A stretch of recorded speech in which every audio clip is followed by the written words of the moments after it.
sakto. Pagdating ko, pinagulyat agad ni lalaki. Sabi ng babae, pagulyat daw yung aso niya. Ang ganda pala dito, oh. Yung kulay ng ng mga dahon, malapit na siyang mag-yellow. Tatain na to.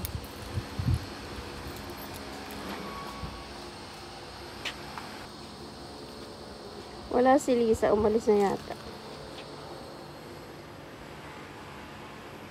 Dito ko siya pinapapupo kasi ang dami aso. Pag nagugulyat kami, hindi rin naman siya nakakatapos. O, ayan. Magdadampot na tayo ng roble.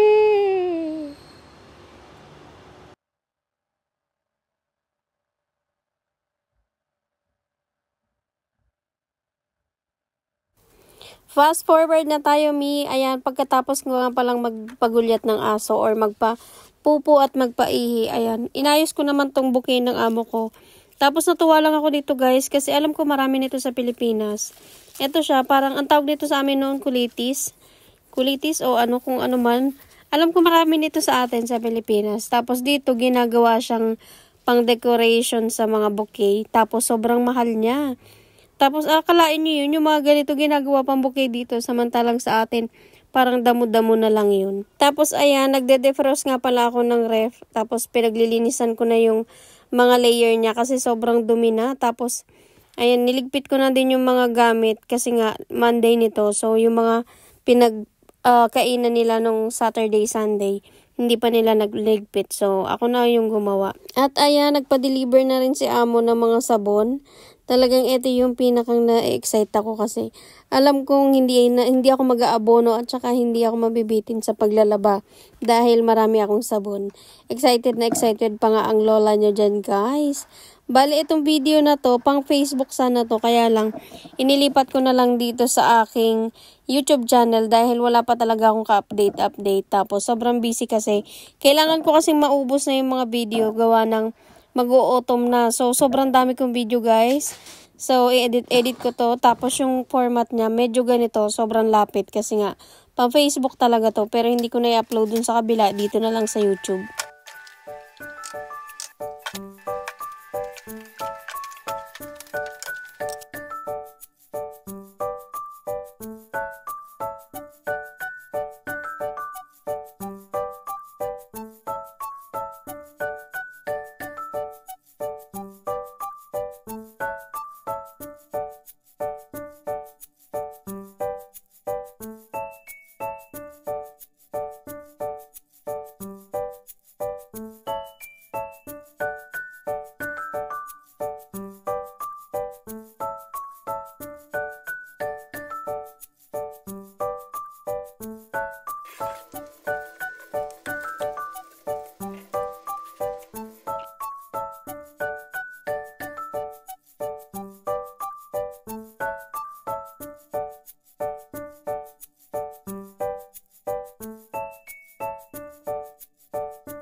Para siya nakapanda. Ganyan natin. Diba? Tapos after nito,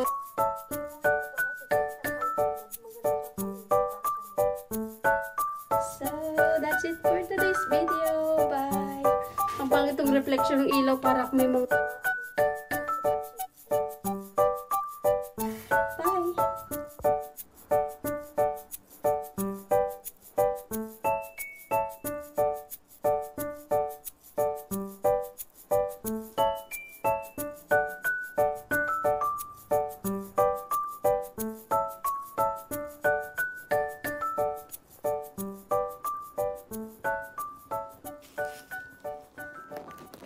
Tingnan nyo guys yung counter, yung bar, ano ba tawag dito? Countertop. Wait lang. Tingnan nyo yung countertop. Ang ganda ng pagkaka-design nito. Bali movable siya. Ayan, pwede nyo linisin. Katulad nito.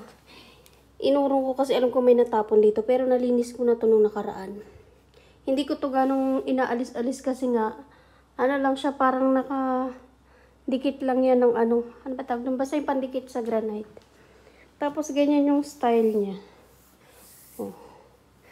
Sobrang ganda ng idea na to. Pwede rin tong gawin. Ito yung gusto kong ipagawa sa bahay. Tapos, dito, yung ganito, hindi ko alam kung anong tawag dito eh. Meron siyang space para pag etong kanto na to, ito siya, pwede siyang ipasok dito, tapos hindi siya gagalaw-galaw. Diba? Ang kulit lang. Pwede rin siyang ilipat, pero dyan talaga siya nakapwesto. Tapos, ganyan lang. Malawak pala kapag walang ganito. Kaya naman sila naglalagay niyang gawa ng halimbawa, nag-aasikaso si babae, nandito siya. Tapos dito siya ano ng mga gamit-gamit niya sa kusina. Tapos yan, ang galing. Diba? Ito yung sabi ko sa Yumi, pwede siyang, pwede siyang ma-move. Tapos, granite to. Solid siya. Tapos, lang. Ganyan lang siya. Tapos ito, yung ganito niya, meron lang din siyang sukat para nakafix. Hindi siya uurong-urong. Tapos may ganito. Ganyan lang yung ginawa nila. Tapos, pag inurong mo siya, yung dito sa kantuhan, meron din siyang ganito. Diba? Ang galing. Diretso. Pag gano'n. Ang cute lang. Ang dami kong trabaho. Nakuha ko pa video. Ganyan siya. Ang cute lang. Mamaya papakita ko kapag binalik ko siya.